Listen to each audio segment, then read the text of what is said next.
Tata IPL fifth match result ಬಗ್ಗೆ ಮಾತಾಡೋದಾದರೆ Gujarat Giants ಅವರು MI ಅವ್ರ ಮೇಲೆ ಒಂದು ಥ್ರಿಲ್ಲಿಂಗ್ ವಿಕ್ಟ್ರಿಯನ್ನು ಪಡ್ಕೊಂಡಿದ್ದಾರೆ ಅಂತಲೇ ಹೇಳ್ಬೋದು. ಅವ್ರು ಗುಜರಾತ್ ಅವರ ಬೌಲರ್ಸಿಂದ ಇವತ್ತು ಮ್ಯಾಚ್ ಗೆದ್ದಿದ್ದಾರೆ GT ಅವರು. ಮೊದಲೇ ಈ ಮ್ಯಾಚ್ ಬಗ್ಗೆ ಮಾತಾಡ್ಕೊಂಡಂಗೆ ಈ ಮ್ಯಾಚ್ ತುಂಬ ಇಂಟ್ರೆಸ್ಟಿಂಗ್ ಆಗಿರುತ್ತೆ ಅಂತ ಹೇಳ್ಕೊಂಡಿದ್ವಿ. ಸೊ ಹಂಗೆ ಇತ್ತು ಈ ಮ್ಯಾಚ್ ಕೂಡ. ಹಾರ್ದಿಕ್ ಪಾಂಡ್ಯ ಅವ್ರನ್ನ ಅಹಮದಾಬಾದ್ ಆಡಿಯನ್ಸು ಒಳ್ಳೆ ಇದರಲ್ಲಿ ರಿಸೆಪ್ಷನ್ ಮಾಡ್ಕೊಂಡಿಲ್ಲ. ಸೊ ಅವರೆಲ್ಲ ಟೀಸ್ ಮಾಡಿದ್ರು ಹಾರ್ದಿಕ್ ಪಾಂಡ್ಯ ಅವ್ರನ್ನ. ಬಟ್ ಸ್ಟಿಲ್ ಈ ಮ್ಯಾಚಲ್ಲಿ ಹಾರ್ದಿಕ್ ಪಾಂಡ್ಯ ಅವರಿಗೆ ಕಮ್ಬ್ಯಾಕ್ ಮಾಡೋ ಒಳ್ಳೆ ಚಾನ್ಸ್ ಇತ್ತು. ಬಟ್ ಸ್ಟಿಲ್ ಅವರು ಕೊನೆಯಲ್ಲಿ ಅದು ಮಾಡೋಕ್ಕಾಗಿಲ್ಲ.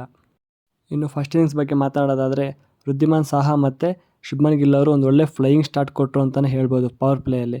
ಬಟ್ ಅವರಿಬ್ಬರು ಔಟ್ ಆದಮೇಲೆ ಸಾಯಿ ಸುದರ್ಶನ್ ಮತ್ತು ಡೇವಿಡ್ ಮಿಲ್ಲರ್ ಮತ್ತು ಅಜ್ಮತುಲ್ಲಾ ಒಮರ್ಜಾಯ್ ಅವರು ಮೂವರು ಸೇರಿ ಒಂದು ರೇಂಜ್ಗೆ ಒಂದು ಒಳ್ಳೆ ಬ್ಯಾಟಿಂಗ್ ಮಾಡಿದ್ರು. ಬಟ್ ಕೊನೆಯಲ್ಲಿ ಬಂದ ರಾಹುಲ್ ತೆವಾತಿ ಅವರು ಟೀಮ್ ಸ್ಕೋರ್ನ ಟೋಟಲ್ 160+ ಸ್ಕೋರ್ ಮಾಡೋಕ್ಕೆ ಹೆಲ್ಪ್ ಮಾಡಿದ್ರು. ಇನ್ನು ಬೌಲಿಂಗಲ್ಲಿ ನೋಡಿಕೊಂಡ್ರೆ ಮುಂಬೈ ಅವರು ಒಂದು ದೊಡ್ಡ ಶಾಕ್ ಅಂತಲೇ ಹೇಳ್ಬೋದು. ಸ್ಟಾರ್ಟಿಂಗಲ್ಲಿ ಬುಮ್ರಾ ಇದ್ದರೂ ಕೂಡ ಹಾರ್ದಿಕ್ ಪಾಂಡ್ಯ ಅವರು ನ್ಯೂ ಬಾಲೊಂದಿಗೆ ಬೌಲಿಂಗ್ ಮಾಡೋಕ್ಕೆ ಬಂದರು. ಇದೊಂಥರ ಅವ್ರಿಗೆ ಆಪೋಸ್ ಆಯ್ತು ಅಂತಲೇ ಹೇಳ್ಬೋದು. ಯಾಕಂದರೆ ಬುಮ್ರಾ ಅವರು ಗೊತ್ತು ನಮಗೆ ನ್ಯೂ ಬಾಲ್ ಜೊತೆ ಎಷ್ಟು ಸಖತ್ತಾಗಿ ಬೌಲಿಂಗ್ ಮಾಡ್ತಾರೆ ಅಂತ. ಬಟ್ ಸ್ಟಿಲ್ ಅವರು ಬುಮ್ರಾ ಅವ್ರಿಗೆ ಬಾಲ್ ಕೊಟ್ಟಿದ ತಕ್ಷಣ ಅವರು ಒಂದು ಒಳ್ಳೆ ಬೌಲಿಂಗ್ ಮಾಡಿ ಕೇವಲ 14 ರನ್ ಕೊಟ್ಟು 3 ವಿಕೆಟ್ ಪಡೆದುಕೊಂಡ್ರು. ಅವರಿಂದನೇ ಸ್ಕೋರ್ ಸ್ವಲ್ಪ ಕಮ್ಮಿ ಆಯಿತು ಅಂತಲೇ ಹೇಳ್ಬೋದು. ಇನ್ನು ಸೆಕೆಂಡ್ ಇನ್ನಿಂಗ್ಸ್ ಬಗ್ಗೆ ಮಾತಾಡೋದಾದರೆ ಮುಂಬೈ ಬ್ಯಾಟಿಂಗ್ ಲೈನಪ್ಪಲ್ಲಿ ಇಶಾನ್ ಕಿಶನ್ ಅವರು ಸ್ಟಾರ್ಟಿಂಗಲ್ಲೇ ಡೆಕ್ಔಟ್ ಆದರು.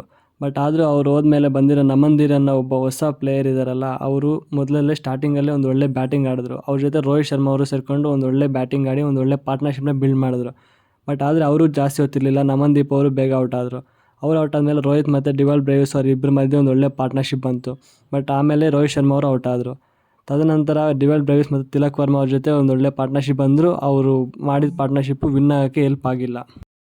ಬಟ್ ಕ್ರೆಡಿಟ್ಸ್ ಎಲ್ಲ ಗುಜರಾತ್ ಅವ್ರ ಬೌಲರ್ಸ್ ಕೊಡಬೇಕು. ಎಸ್ಪೆಷಲಿ ಮೋಹಿತ್ ಶರ್ಮಾ ಮತ್ತು ಉಮೇಶ್ ಯಾದವ್ ಅವರೊಂದಿಗೆ ಸ್ಪೆನ್ಸರ್ ಜಾನ್ಸನ್ ಅವರು ಒಂದೆರಡು ವಿಕೆಟ್ ಉಳಿಸಿದ್ರು.